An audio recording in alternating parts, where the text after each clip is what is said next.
Hey everybody, welcome back to the channel. More Birthright for you as we continue on looking at the different Anshe for the setting here, these evil, mostly evil creatures. Today we have an interesting one, Maalvar the Minotaur, which is actually not an evil creature. We'll get into the stats here a little bit later in the video.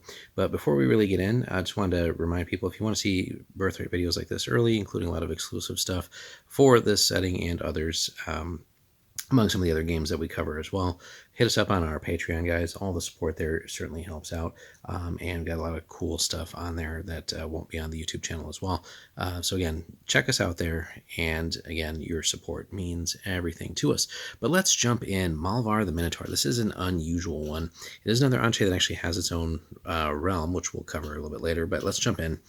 And again, the format for a lot of these entries takes the form of like an interview, of as if someone was actually getting the chance to interview these creatures and peoples. I hardly know why I'm talking to you. I don't know why I haven't ripped you limb from limb yet.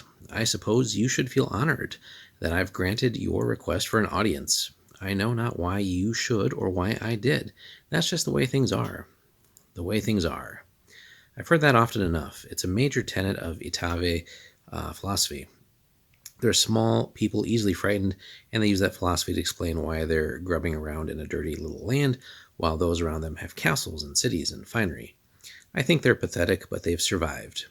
There are a lot more who haven't. Not too maudlin for you, am I?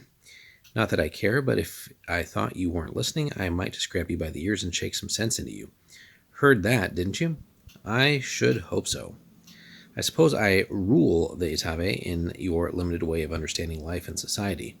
They live in my maze, and they do what I say. They don't do anything stupid like try to kill me or take what's mine.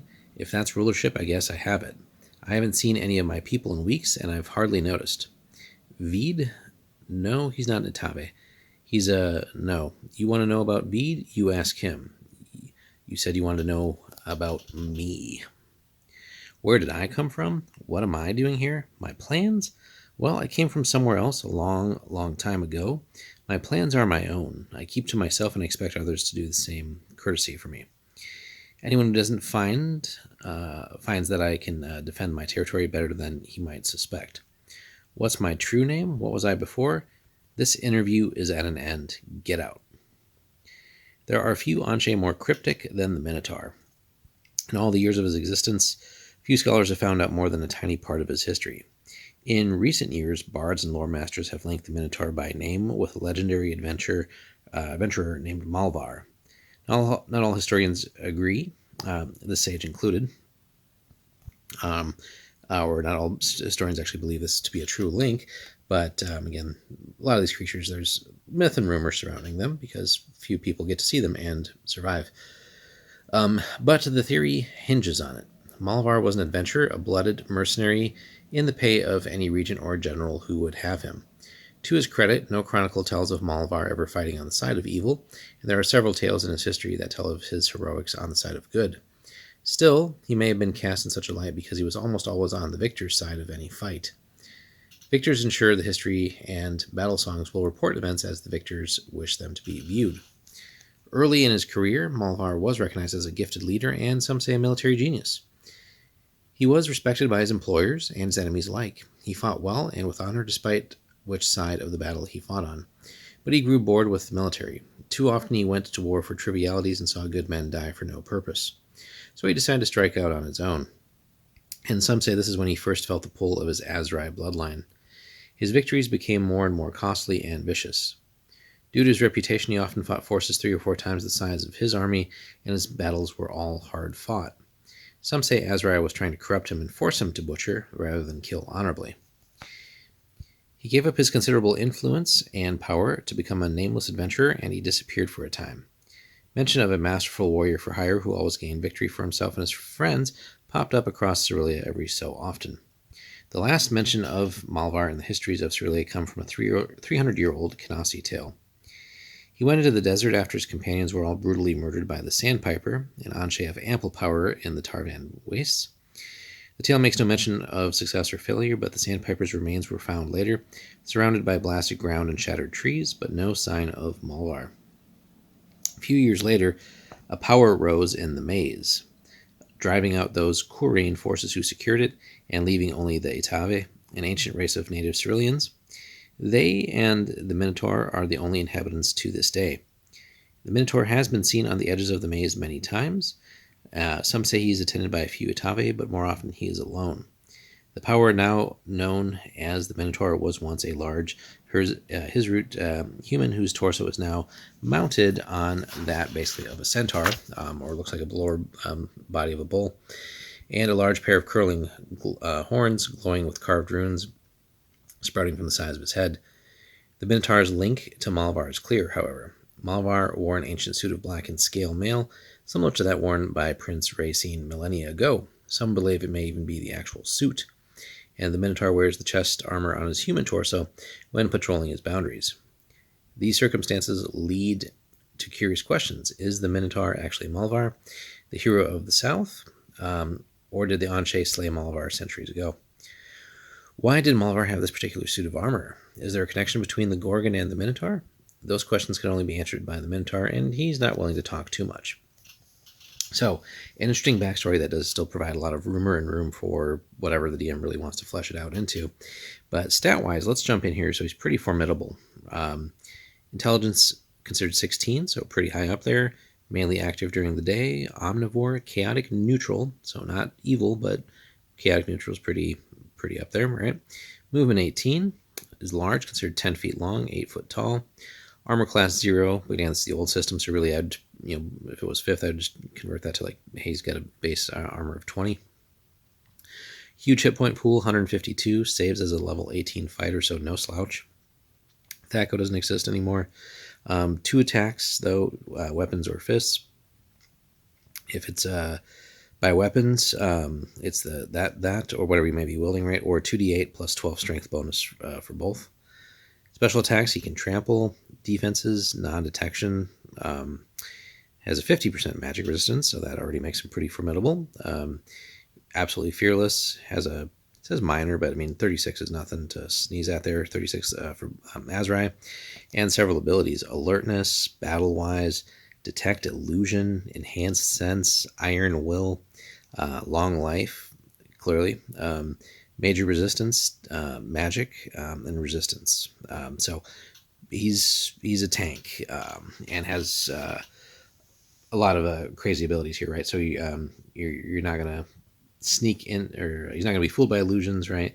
For the most part, he's gonna be pretty hard to sneak up on as well.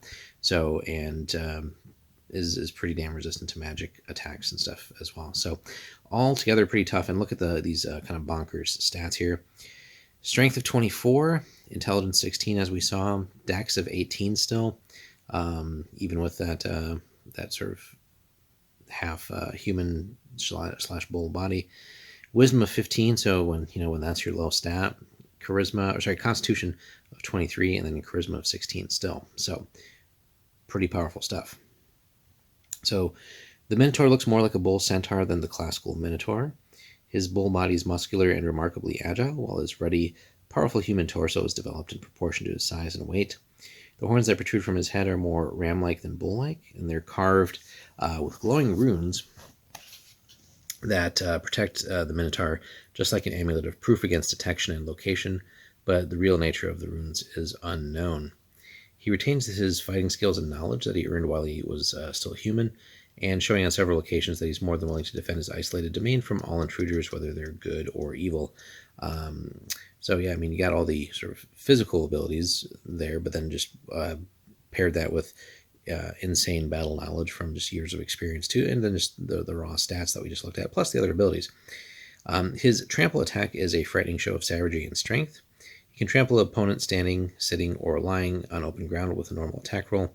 If he hits, he does 2 to 16 points of damage from the weight of the impact.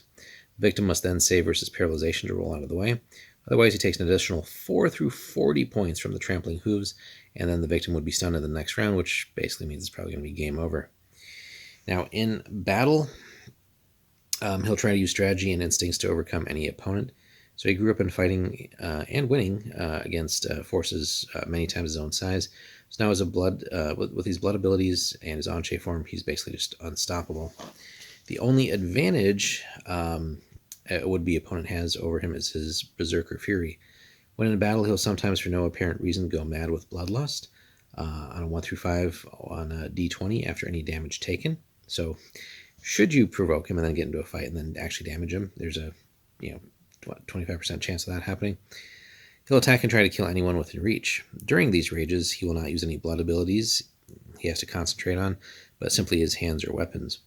When enraged, he does gain 50 temp hit points, so he's going to be harder to deal with. And then a +3 bonus to his damage bonuses, like he needs more. But he cannot plan, retreat, or yield. If he's reduced to 0 hit points in the state, he merely falls unconscious. Takes another 20 HP to kill him from there. So good luck.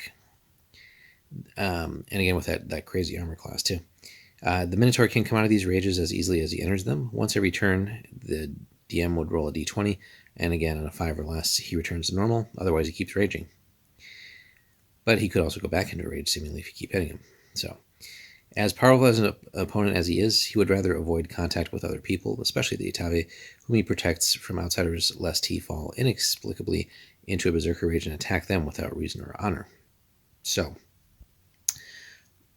frightening to deal with in close combat, and that 50% magic resistance is going to make him tough to deal with for mages and other spell users as well.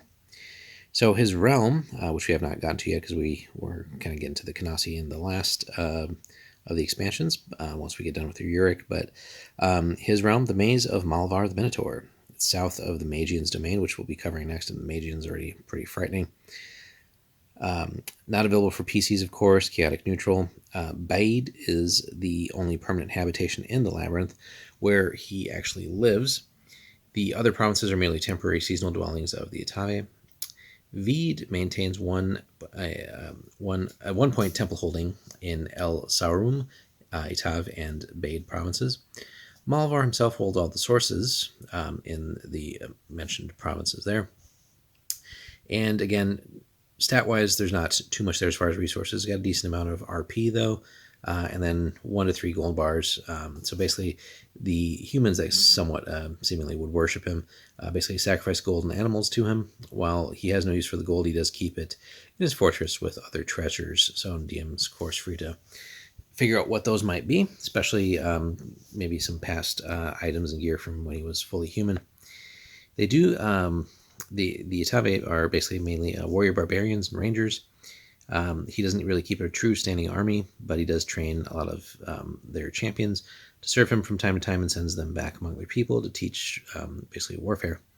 So anyone who invades and actually gets through the labyrinth and its dangers may find a few unpleasant surprises waiting among the Itave, and then they might still have to deal with the Minotaur. So doesn't own a huge territory, but doesn't need to. But what is there is going to be a pretty high-level challenge.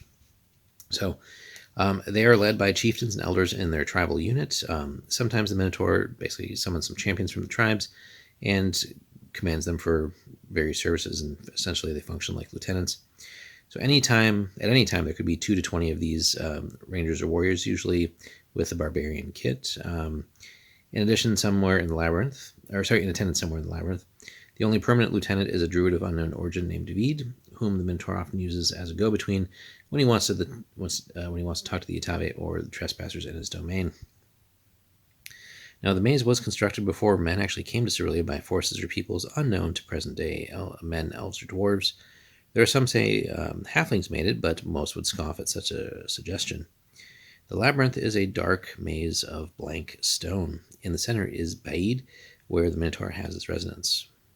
The Minotaur has been using his own skill at masonry and the strong backs of the Itave to add to the labyrinth for years now. Some say he worries about invasion by the Magian, which could be true, or other forces, but most believe it's just to safeguard against his own irrational impulses and to protect the Itave. The labyrinth is so convoluted and extensive that even exhaustive mapping and spells are unlikely to provide an accurate picture. Some magic is embedded in the stone it's too strong for anyone to dispel as well. Only the Minotaur, when calm, Veed, and a few of the Itave can actually navigate the labyrinth without becoming lost for days. Finally, the labyrinth and the Minotaur's domain outside the labyrinth are home to fearsome and unusual creatures. animals and monsters that appear nowhere else on the continent exist in its walls. Some hypothesize that portals to the Shadow World also exist here, which would already be more than frightening, explaining some of these odd creatures. So again, a little bit of a opportunity there for the DM to mix in just some weird and crazy things to confuse and confound the players too, but also make it potentially particularly dangerous. So it's an interesting Anche too, definitely very different than any of the others. We get a little bit of sort of that like classical like Greek mythology with the Minotaur, right, and the maze and all that, but then here with sort of that mixing of D&D and the Birthright setting, and then the unique characteristics of these Anche with their abilities too. So all in all, particularly frightening. And again, maybe not necessarily a place that players would easily be drawn to, especially with the Magian also nearby. So pretty scary stuff there, but could be tempting certainly for players should they find themselves there, or somehow accidentally getting or wandering into the territory and then somehow getting stuck and lost in the maze and then trying to find their way out. Again, it's not an evil creature, and there could be some fun ways to interact with them, especially with that druid. Maybe there could be some positive interaction there, but those wishing to maybe test their mettle against that would have to be suitably high level to stand up to him, right? Reading the stats and the combat bonuses and a strategy, right? This guy, he doesn't need spells, certainly, to deal with adversaries. Should he get into a fight, he's going to be absolutely bonkers to deal with and capable of dealing some serious chunks of damage to opponents. And again, 50% magic resistance is no joke. So, even some spellcasters in the party, probably not going to be too worried about them. And, honestly, if he wants to just focus on them first and deal them a bunch of damage, you can probably squish some characters, maybe even one-shot them, unless they're suitably high level or have other defenses. So a fun one to test out. Lots of opportunity here too, and also just to figure out why this realm is so weird and finding ways to maybe even map the maze could be a creative endeavor for players as well. So let us know if you've run Maalvar the Minotaur in your campaigns, or how that's featured. Have any party members actually gone up against him and survived, or how did that whole campaign work out? Hit us up in the comments, guys. Like and subscribe, and we'll see you in the next one.